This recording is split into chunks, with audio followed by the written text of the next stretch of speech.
Salut les zombies.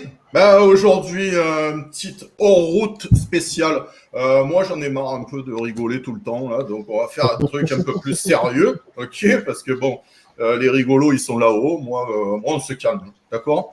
Donc, ce que je voulais faire aujourd'hui, avec vous autres, c'est vous faire connaître les membres de Sur la route, mais aussi, on a un invité spécial aujourd'hui, il est là, c'est Serge de Terreur sur le pod, qu'il faut absolument écouter parce que c'est génial, même si je l'écoute pas moi, mais ça, il faut pas le dire. promis, Serge, je vais l'écouter. Absolument. Donc, pour que tout le monde ici soit connu, on va passer par différentes étapes. Et la première étape, ça va être d'exprimer notre passion. Donc, un peu savoir qui fait quoi dans sa passion, mais surtout qui va nous présenter quelque chose. Et on va commencer par toi, Martin. Tu vas nous présenter ton plus bel objet de collection, la chose qui te rend fou à chaque fois que tu la vois. Alors, ben là, ça me rend pas fou, là, quand même. Mais ben là, tu sers à rien, alors va-t'en. Hop. C'est une très belle pièce de collection que j'ai eue lorsqu'on était à Cinema Wasteland, que j'ai peut-être payé un petit peu trop cher. Ah oui, il y a une anecdote en arrière de ça. Mais que j'ai quand même réussi à dealer après que je l'ai acheté pour montrer au gars. J'ai dit, hey, écoute, tu me vendu ça 150 $, je suis capable de l'avoir sur Amazon pour 100 $. Tu pourrais-tu comme compenser un petit peu? Puis le gars, il m'a offert de prendre une pièce de collection dans ses affaires gratuitement que j'ai acheté pour qui tu penses? Ma fille! Mais alors pourquoi c'est ton objet favori de tout ce que t'as? Parce que t'en as partout là. Ben là, je pense que t'es d'accord avec moi, Stéphane, quand je dis c'est ça qui t'a échappé. Ouais, moi aussi. Ça aurait été écœurant que tu l'échappes. Presque arrivé. C'est parce que les bras, ils se défacent. Quand tu le manipules un petit peu moins bien, ça peut tomber. La raison est simple. Je veux dire, j'ai commencé à écouter, je m'excuse, je reviens tout le temps avec ça. J'ai commencé à écouter les films de Universal Monsters avec ma fille parce que c'était la bonne façon de l'initier à tous ces monstres-là. Et je suis tombé en amour avec les Universal Monsters. Moi, c'est la première fois que je voyais ça. Je découvrais ces monstres-là en même temps que ma fille. Je n'avais jamais vu ces films-là et j'en revenais pas à quel point que c'était excellent. Tu comprends plein de choses en plus quand tu regardes ces films-là. Tu comprends les références, tu comprends les images, tu comprends aussi toute l'histoire qu'il y a en arrière de tout ce qui est Werewolf, Frankenstein, Dracula, tu sais.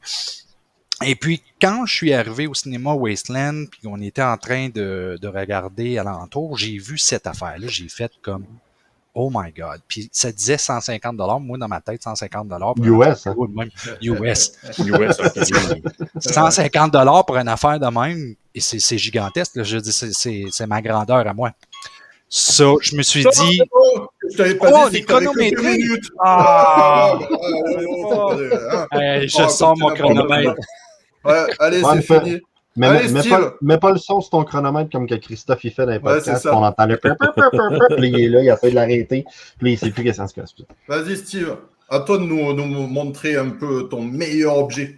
Mais moi, j'ai 2 pièces. Fait que déjà, je sais déjà c'est quoi la illégal. Je suis illégal. Non, mais j'en ai une petite parce que tu sais, je suis un fan d'Evil Dead, tout le monde le sait. Oh, on savait que t'en avais une petite. Et j'ai celle-là ici qui est une copie de la version allemande, mais aussi avec un t-shirt. Je sais pas pourquoi, j'adore cette petite boîte-là, puis elle est pas ouverte. Je veux pas l'ouvrir, je la garde fermée. Fait que j'aime beaucoup ça. Je sais pas, il y a rien d'extraordinaire. C'est un DVD avec un chandail, mais on dirait vu qu'elle est sealed, puis que c'est une belle box, j'aime ça. Mais ça, alors, remontre-nous, remontre-nous là. C'est quoi le titre en allemand? Tanz der Teufel. Teufel. Ouais, exactement. Teufel, je sais pas ce que ça veut dire, mais Tanz, c'est danser déjà, donc c'est bizarre ce titre. Faudrait l'écrire. La traduction. Ouais. Bon, ben, durant que je parle, quelqu'un allait l'écrire dans Google, puis regardez, ça veut dire exactement. Et l'autre chose, ben, Martin, il le sait, parce qu'il y a quelque chose qui manque en arrière de moi ici. C'est un poster qui m'a été offert par toute la gang d'horreur, par vous, en fait. Serge, si tu veux coter, hein, tu peux leur donner un petit peu d'argent dans ce blague. Bonjour. C'est mon poster parce que je suis un malade de Jason Goes to Hell. Donc, bon, on voit le reflet des images ici. Mais c'est mon poster qui est une édition. Big. Ouais, il est vraiment cool. Il est toujours en arrière de moi. Édition limitée, il ne faut pas oublier. Oui, c'est ça, édition limitée. Je me rappelle plus c'est qui l'artiste qui a fait ça. Mais vous m'avez donné ça à ma fête il y a quelques années, je crois. Puis je l'adore. Je le trouve vraiment cool. Et vu que je suis un fan fini de Jason Goes to Hell, ben, c'est très cool. C'est parfait, fantastique. Hein? Donc maintenant, c'est à Serge qui va nous raconter un peu tout ce qu'il a à nous montrer, c'est-à-dire une chose. Ouais, j'ai écouté, vu que je suis l'invité, j'avais pensé à 2, mais je n'ai pris une finalement. Donc, moi, je suis un collectionneur de films. Je suis pas un collectionneur, j'ai pas beaucoup de bibelots, de figurines ou quoi que ce soit. Mais à part les films, j'adore les livres qui racontent soit des histoires derrière les films ou vraiment là, tout ce qui touche un peu l'historique. Et j'ai eu en cadeau un super beau livre. Je sais pas si vous l'avez déjà vu. Non. De John Carpenter, de la photographe Kim Gottlieb Walker, qui est allée sur 4 plateaux de tournage des films de John Carpenter. Et elle est allée sur Halloween, entre autres, The Fog, Escape from New York. Et sur ces 4 films-là, elle a aussi jasé avec les acteurs. Elle a écrit un peu des histoires qu'elle a pu retenir de ces conversations-là. Et c'est super bien illustré. Et il y a des photos inédites que j'avais jamais vues vraiment des films. Puis moi qui est un amateur d'Halloween, je vais essayer de vous les montrer vite fait, là, mais vraiment, c'est backstage et tout. Là. Je sais pas si vous allez pouvoir voir un peu. Ouais, on les voit. Ah, c'est cool. Donc, avec c'est fantastique. J'ai reçu ça, je pense, à ma fête, à Noël passé. Et c'est ma conjointe qui m'a donné ça. Et moi, je suis un fan de John Carpenter, des films, évidemment, avec Halloween en tête. Mon deuxième objet, si j'avais été un peu délinquant, je vous aurais aussi montré, ça ressemble un peu à ce que Steve a présenté, c'est un film d'Halloween que j'ai en VHS, toujours emballé, avec un T-shirt et un porte-clés, en édition limitée. Qui est un autre article que j'ai beaucoup aimé recevoir, puis je me suis dit non, je ne l'ouvre pas. Parce que j'ai déjà une version VHS anyway de Halloween, et je me suis dit non, je le garde un peu. Donc, comme Steve, je me suis dit non. Ben, c'est bon, tu vas le garder parce que tes 2 minutes sont terminées. Voilà. Ferme le son de ton petit gling-gling. Ouais. C'est Martin, ça? Parce que... Non, c'est moi. Ah, merde. Ben oui, qu'est-ce que tu penses? Je disais quoi, tu croyais qu'on n'entendait pas? Il y a un micro dans la pièce. J'ai un casque sur les oreilles, j'entends rien. Mais t'es supposé l'entendre pareil. Alors...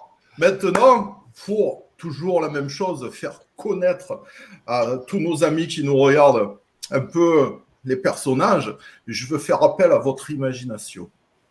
Et avant, j'ai demandé à tout le monde, c'était quoi votre pire film bien nul? Alors, ce qu'il va falloir faire, c'est utiliser votre imagination. Alors, à chacun, vous allez me parler évidemment de votre pire film, mais en refaisant la fin à l'idée que vous avez envie d'en faire. Mais comme c'est vraiment difficile, on va la faire à façon de certains réalisateurs. Donc, on va commencer par Martin. On a-tu 2 minutes pour ça aussi? 2-3 minutes, allez, je te dirai si ça marche pas. On va partir le chronomètre. Donc, Martin, ton pire film, c'est The Witch. Mais tu vas me la faire à la façon de Michael Bay. Il dit, ça sera pas drôle, mon affaire. Écoute, juste en faisant un film avec Michael Bay et The Witch, tu viens de donner 100 fois plus de qualité à ce film qui est complètement merdique. Okay? Ben vas-y, refais-moi une scène, la fin, ce que tu veux. Façon Michael Bay, comment tu l'imaginerais? Pour toi, il est tellement mauvais ce film que tu n'as même pas envie de le revoir. Mais je suis pas capable. Façon Michael Bay, tu vas nous donner envie de le regarder maintenant. Vas-y. Ah, ça, c'est certain. Premièrement, là, quand tu écoutes The Witch, puis le pire, c'est que je m'en rappelle presque pas du film parce que je suis tombé endormi pendant que je le regardais, à peu près à 3/4 du film, puis là, je me suis réveillé parce qu'il se passait quelque chose. Mais imagine, là, si Michael Bay aurait fait le film, là, ça aurait commencé tout de suite avec un bang, puis un autre bang, puis un autre bang. Tout de suite en partant, là, je suis comme intéressé, je suis déjà super réveillé. C'est Michael Bay après tout. Et là, ça serait pas une chèvre, ça serait un fucking Transformers qui serait à la place de la chèvre. Et ça serait pas là, pas une étagère, là, mais comme une grange, ce qu'il y aurait dans le film, ça serait une base militaire, tu sais. So, t'as le Transformers qui est en chèvre, qui s'apprête à amadouer la fille, qui est bien sûr Megan Fox. Et puis, c'est déjà là, tu sais, ça vient d'attirer mon attention. C'est Megan Fox, c'est beaucoup plus intéressant. Et puis, le seul suspense qu'il y aurait, c'est tout le temps le suspense des mouvements de caméra. Tu sais, on bouge tout le temps dans les films de Michael Bay, ce qui est beaucoup plus intéressant que un plan statique qui est là, qui est lent, qui est vraiment plate. Évidemment, là, les petites affaires subtiles du film, ce serait pas des petits des petits bruits plates là, qui arrivent tout le temps pendant le film de The Witch. Non, ça serait des mitraillettes qui seraient tirées partout dans le bois par les sorcières qui sont en train d'amadouer la fille. Tu sais, dire Megan Fox. On aurait déjà beaucoup plus de fun. Puis là, le monde commencerait à disparaître, pas parce qu'ils se font enlever pendant la nuit, mais plutôt parce qu'ils se font exploser à coups de missiles qui est lancé du bois pour aller dans la base militaire. Hein. On dira pas la maudite grange. Là. Et la fin serait incroyable parce que là, tu aurais Megan Fox qui fait la même chose à la fin, qui lève dans le ciel. Et là, tout d'un coup, bang, elle explose. That's it, c'est fini. Wow. Mais non, en fait, juste comme ça, si j'avais été dans la situation, Martin, ça n'aurait pas été compliqué. Moi, j'aurais résumé le film, j'aurais pris la chèvre, je l'aurais mis dans une toilette et j'aurais empêché Ed Harris de crier « Hold your fire! » J'aurais fait tirer comme dans The Rock. Voilà. En tout cas, moi, tu m'as eu avec Megan Fox, fait que... C'est gagnant tout de suite en partant avec moi. C'est clair. Merci, Martin, pour cette fabuleuse version qu'on a vraiment hâte de voir. On va appeler Michael. C'est sûr que... écoute, s'il est capable de faire Transformers 5, je suis sûr qu'on est capable d'avoir un contrat avec lui. Ben oui. Bon, maintenant, on va voir avec notre ami Steve. Ça va être tout aussi simple. Donc, pour toi, Steve... De base, moi, je t'ai pas donné un film, je t'ai donné comme une liste de 10 films qui sont populaires. Mais en tout cas... C'est pour ça que je vais t'en donner un que tu aimes bien aussi. C'est Rosemary's Baby. Hein? Donc, ça va être bon ça, mais tu vas me la faire version Joe Dante. Oh, nice. Écoute, le pire, là, c'est que ça fait tellement longtemps que j'ai pas revu ce film-là que je m'en rappelle zéro. Que je peux même pas te parler de Rosemary's Babies parce que j'ai aucune idée. C'est pour ça qu'il fait des recherches là, en ce moment. Je suis en train de taper trailer. Trailer, oui, c'est ça. Donc, je sais qu'il y a une femme enceinte là-dedans. Puis c'est quoi le style à Joe Dante? Il n'y a pas de style. Joe Dante, il fait juste des films. Certain. Mais non. Pas comme Michael Bay. Il y a tout le temps de l'humour quasiment. Imagine-toi Gremlins, allez, puis c'est ça son style. OK, donc t'as une femme qui est enceinte parce que elle a avalé quelque chose après minuit le soir.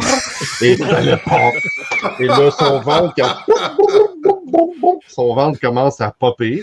Puis il y a plein de petits bébés diables qui vont sortir de son ventre. Puis en fait, il y a 2 bébés. Elle va en appeler un Rose puis l'autre Marie. Et là, ces 2 bébés-là vont essayer de la tuer à Noël. Ça va bien. N'importe quoi. Je savais que je serais atrocement pourri. Ah, mais en fait, non, il y a un 3e bébé. Puis en fin de compte, ce 3e bébé-là, c'est un loup-garou. Et là, Dee Wallace va venir sauver la femme, du loup-garou et des gremlins. Et voilà, c'est à peu près ça. Là, je cherche les films de Joe Dante. Oui, mais c'est vrai. Puis en plus, cette femme-là, elle vient d'arriver dans une nouvelle ville. Fait que c'est comme une nouvelle voisine bizarre. Puis là, les voisins essaient de se demander qu'est-ce qui se passe dans cette maison-là. Donc c'est des banlieusards là, qui est arrivé. Whatever. Hey, c'est long, 3 minutes, hein? C'est long. Allez, c'est bon. On va arrêter. Je vois que c'est difficile, mais c'était quand même bien. Ouais. Alors, maintenant, on y va avec notre invité Serge. Alors, Serge, tu as choisi un très grand film, d'après tes dires. C'est Slumber Party Massacre 2. Donc, tu vas nous la refaire pour qu'on soit attiré, évidemment, mais façon Guillermo del Toro. Oh boy! OK, déjà, Guillermo, on vient d'upgrader le film tout de suite. Là. Je peux vous dire, j'ai pas vu la fin parce que j'ai décroché, je ne fais jamais ça. OK? J'ai vu le premier, j'ai commencé le deuxième back-à-back, j'ai arrêté à, je sais même pas, je me suis rendu aux 3/4. Fait que maintenant que c'est Guillermo qui est là, au lieu d'avoir un imbécile de guitariste avec une drill qui essaye de tuer les filles, puis c'est même pas les mêmes actrices que dans le premier, là, tu amènes une espèce de bébite bizarre là, qui est là avec, avec des tentacules, whatever, là, qui vient attaquer les filles qui sont là. Dans quoi d'autre? Comment je pourrais amener ça pour Guillermo del Toro? Il est un peu bizarre, lui. J'essaie de me rappeler le labyrinthe de Pan, là, ce qui pourrait être là-dedans. Dans le fond, là, j'amènerais tous les personnages qu'il y a similaires là, dans le labyrinthe de Pan. J'amènerais l'espèce de colonel fou là, qui viendrait chasser les filles. Les filles seraient même plus là. L'homme-poisson, là. Oui, l'homme-poisson arrive à la fin, là, parce que la fin elle peut juste être sauvée par l'homme-poisson. D'ailleurs, ça ressemble un peu par Hellboy? Oui, pourquoi pas Hellboy tant qu'à y être. Mais les filles comme telles, là, ils seraient dehors de toute façon, puis juste d'amener le DP de Guillermo del Toro, ça serait déjà ça, parce que le film a de l'air d'être, tu sais, un peu les feux de l'amour, là, mais ça a l'air d'être un peu filmé comme les feux de l'amour. Fait que là, moi, j'amènerais juste le DP de Guillermo del Toro, ça serait déjà un meilleur film. Amène toutes ces bébites, ça serait déjà mieux. Les filles sont même plus là. Le gars de la guitare, il serait mort après 2 minutes. Puis, il y a plus de films. Puis ça s'appelle probablement, là, je sais pas trop, le labyrinthe de Slumber Party Massacre 3, je sais pas, là. Mais ça ressemblerait à ça, là, parce que c'est vraiment nul. Là. Massacre dans le labyrinthe. Massacre dans le labyrinthe, exactement. Ce serait pas mal ça, je vous dirais. C'est tough, là. Vous avez eu des bons choix sérieux parce que c'est vrai, premièrement, moi, Rosemary's Baby, pas capable. J'ai trouvé ça d'une platitude incroyable. Puis Slumber Party Massacre 2, t'écoutes le premier, t'as du fun au bout, t'arrives au 2, tu fais comme paf! C'est super plate. Écoute, voilà, maison. Merci Serge, c'était bon. On sentait qu'il y avait des idées qui foisonnaient là-dedans. Maintenant, pour finir en beauté, on va y aller avec vos connaissances. Donc, on va se faire un bon petit quiz. Ça va être tout simple. Alors, c'est des questions toutes simples, des fois un petit peu plus compliquées, mais vous allez y arriver, à choix multiples. C'est-à-dire attends une minute pour se mettre dans l'ambiance, là. Un quiz. Bienvenue au quiz! Parfait, ça. C'est bon, ça. Donc, question avec 4 réponses. OK? Vous l'avez? C'est bon? 4 réponses, vous en donnez une. Le premier, à chaque fois que je vais poser la question, vous allez attendre que je donne les 4 réponses. Et le premier qui crie ou qui dit « Boomstick », c'est lui qui va répondre. OK? Mais faut que tu dises les 4 réponses. Boomstick. Il faut que je donne les 4 réponses et après, vous allez choisir. Mais si vous voulez la parole, il va falloir crier « Boomstick ». OK? C'est Boomstick! Ça? Ouais, c'est okay, ça. Bon. Ton buzzer, il marche. Martin, tu l'as, Martin? Boomstick! Ouais, c'est bon. Steve, je te demande pas. C'est bon. Alors, on y va. Dans Scream, Ghostface, il demande...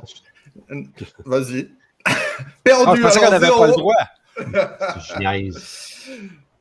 Drew Barrymore, elle demande quel est son film préféré. C'est le Ghostface qui demande à quel est le film préféré à Drew Barrymore.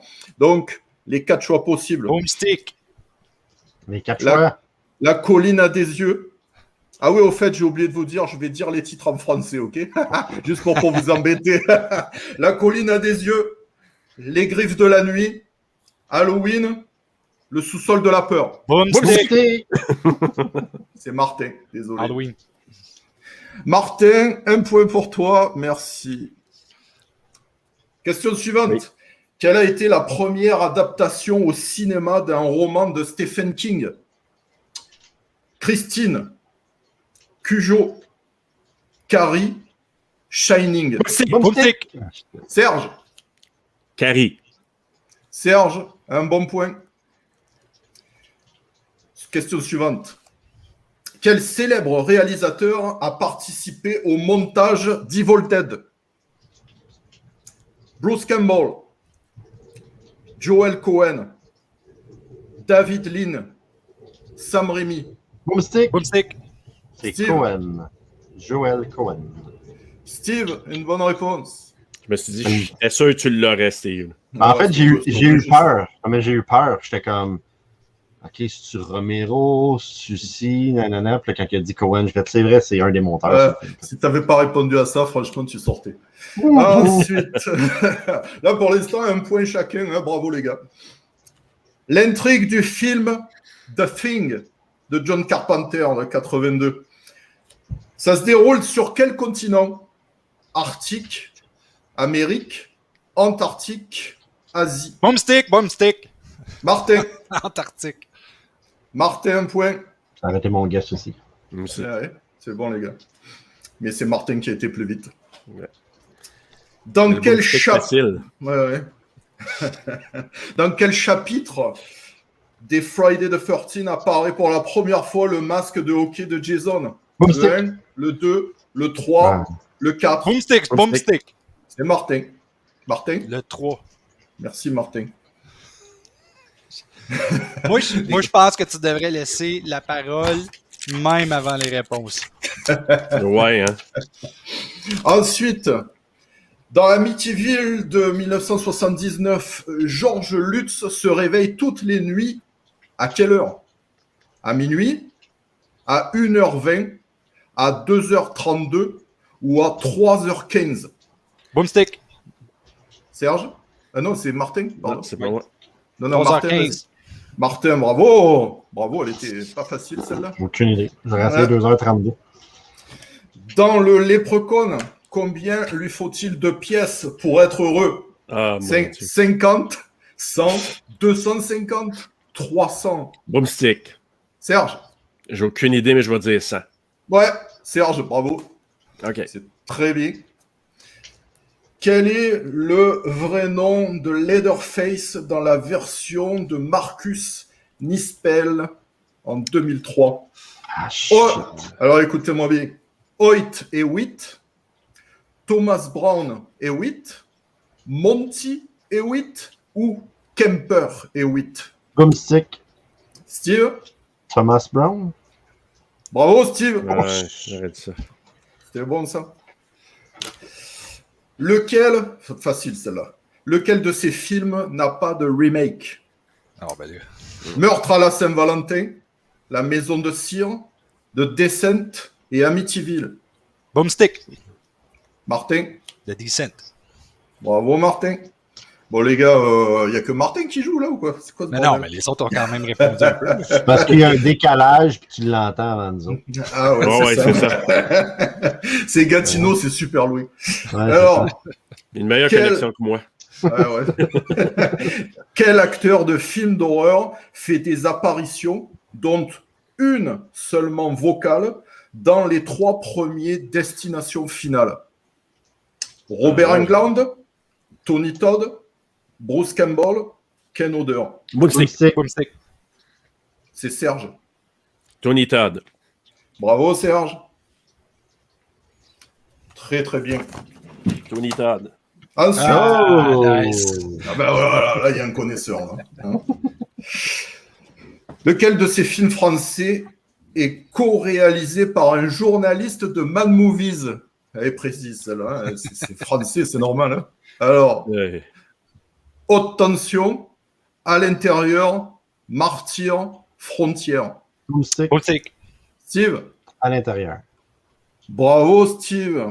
Hey, là, ça s'en vient stressant parce qu'il n'y a jamais personne qui a dit une mauvaise réponse. Donc, le premier qui va dire une mauvaise réponse, c'est vraiment vrai. pas bon. C'est vrai, Là, j'ai vraiment eu peur. Je précise que le journaliste de Mad Movies, c'est Alexandre Bustillo. Juste comme ça. Ah oui. Attention, plus que 2 questions. En 1960, Mario Bava devient très célèbre de par le monde grâce à un film. Lequel?